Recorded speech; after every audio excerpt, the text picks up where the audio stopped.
Good morning. I should just say morning.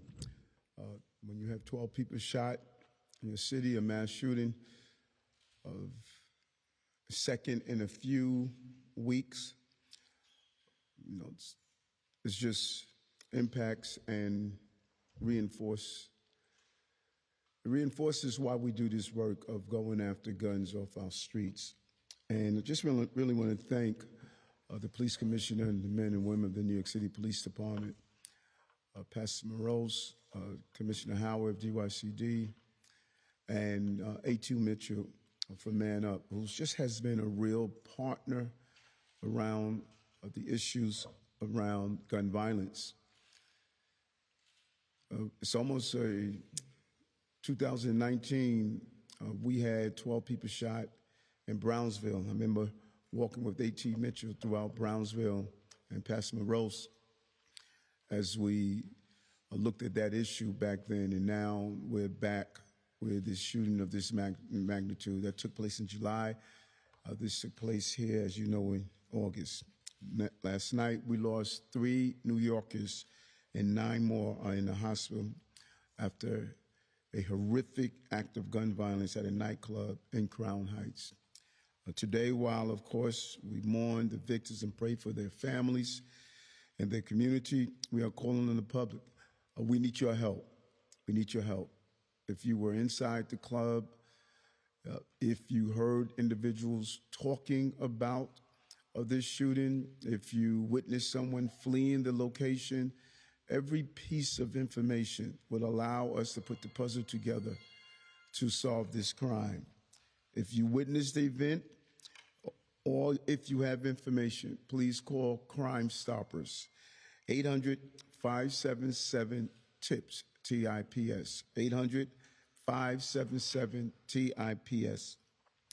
Gun violence of this magnitude, it really scars a community and a city, but we will continue to fight to do everything that's possible to continue to take illegal guns off our street. And I can easily stand here and tell you how we have driven down crime, we have removed over 22,000 illegal guns off our streets. I can give you those numbers and those stats, but that does not comfort those who are the victims of gun violence.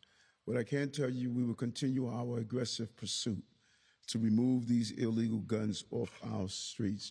Every single victim of violence, particularly gun violence, is one too many. And last night, mass shooting reminds us all the work that we must continue to do.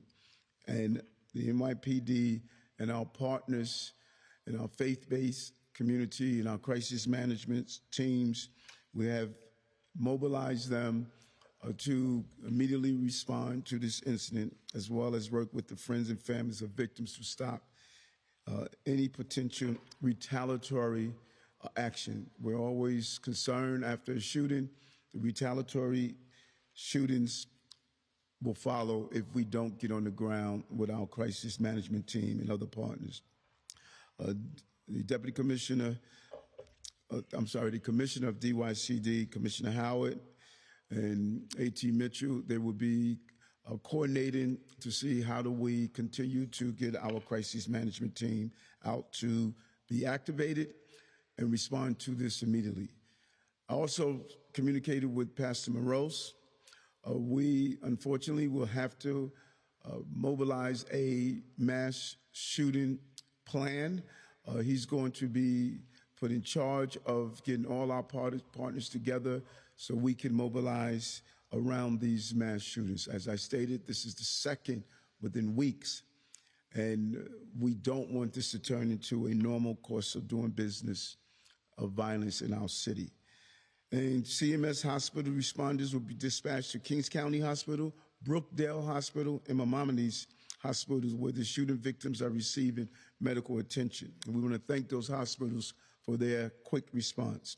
Additionally, we provide trauma services and facilitate mediation efforts for the families of the deceased individuals in an effort to stop the retaliatory action. And finally, we are going to pray for the families and the victims and ask for all New Yorkers to join us in prayer as we lift these families up. We cannot answer hate with hate or violence with violence, but you have my word. We will do all that we can to protect the innocent and bring the guilty to justice. We will find those who are involved. And right now, we will continue to think of the families. I want to turn it over to the police commissioner to give us any update and just an overview of what took place. Commissioner? As the mayor said, what happened in Crown Heights this morning was a tragic, senseless act of violence. Our prayers are with the victims and their families. Our job now is to determine who is responsible and to hold them accountable. We have spent the past few hours poring over surveillance video, canvassing the neighborhood, and I can provide you with the following update, which is preliminary and subject to change. At approximately 3:27 a.m., we started to receive multiple 911 calls about a shooting inside of 903 Franklin Avenue, which is a lounge in Crown Heights known as Taste of the City. Officers arrived within minutes of the first 911 call and found numerous gunshot victims out inside of the location. Currently, we have identified 12 victims ranging in age from 19 to 61, 9 males and 3 females. Since the time of our last briefing, the victim count went up by 1 from 11 to 12. 3 of the victims have been pronounced dead. 1 male age 27 and 1 male age 35 who succumbed to their injuries at the hospital, as well as 1 male age 19 who was pronounced on scene. The 9 remaining victims are at local area hospitals with what is being described right now as non-life-threatening injuries. We are withholding victims' names at this time, pending family notifications. The investigation into this incident is ongoing. What we know preliminarily is that there was a dispute inside the crowded club that led to the shooting. We believe that there were up to 4 shooters involved in this incident. Our crime scene investigators have now recovered 42 shell casings from multiple guns.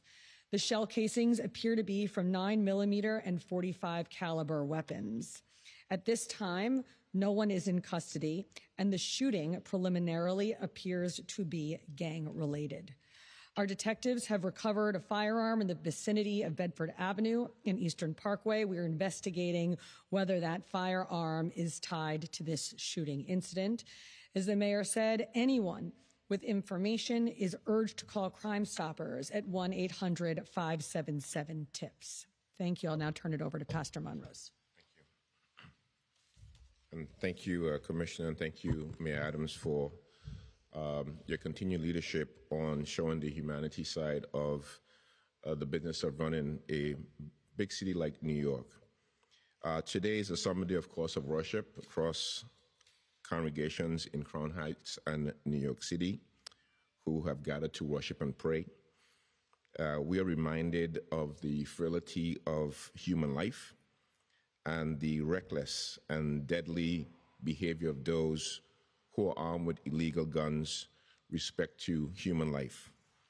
Our prayers and our condolences are to the family and friends of those who have lost their lives, and we are praying for a speedy recovery of those who are in the hospitals.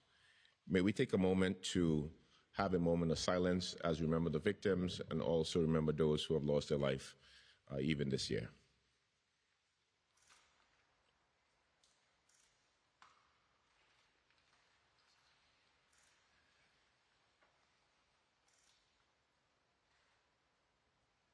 We pause and reflect for those who are injured, and our prayers and our love to all of those who have paid the ultimate price of losing their life in New York City.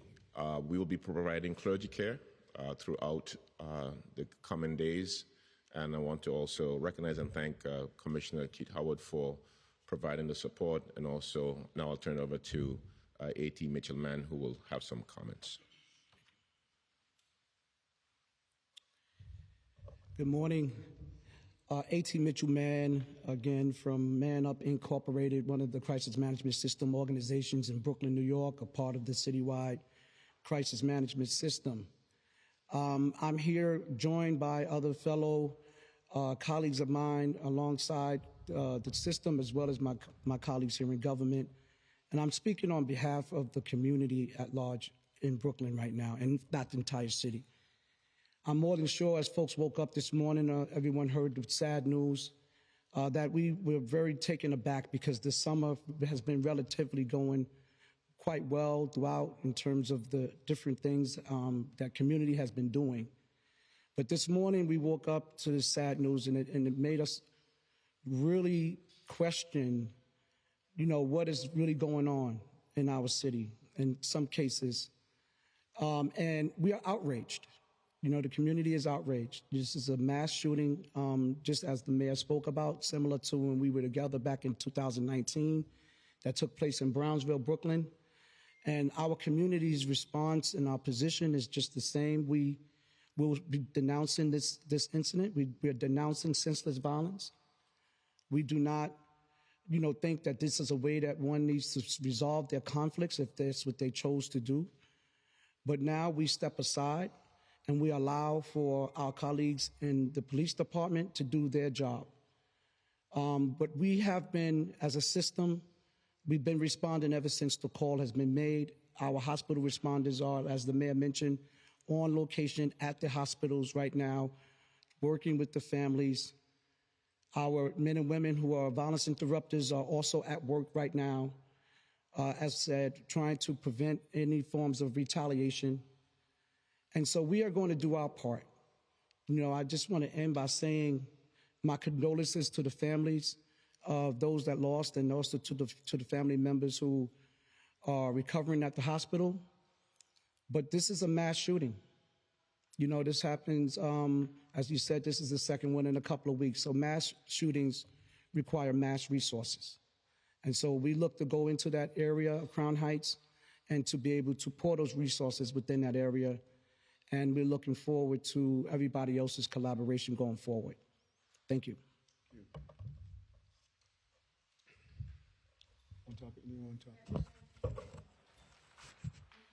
Commissioner, you mentioned it was gang related. Can you identify the gangs involved in this? And can you also speak to if this was a planned attack or if these were just two groups who came across each other? So I'm not going to provide that information now. I'm going to let the investigators work it. But I want to say approximately 60% of our shootings in New York City are gang related. And so we really see gangs driving so much of the violence in New York City. And a lot of our work in bringing the shooting numbers down so far this year has been because of our relentless focus on guns and gangs. And as the mayor said, we're certainly not going to let up now. Do we know if these victims are innocent victims? And also, I know you can't discuss too much about motive, but do we believe this gang, that there are teenagers involved in this gang? So again, I'm not going to speak more about the gang motivation, but yes, we have reason to believe that some of the victims were involved in the shooting incident. But again, that is preliminary and subject to change. Do you know if any of them were innocent victims here? There have to have been innocent victims here, yes. Security at the door? I mean, how did 4 guys come in and guns? 4. Yep, the club did have bouncers, and we are working now to identify those bouncers and interview them. Rival gangs, the multiple?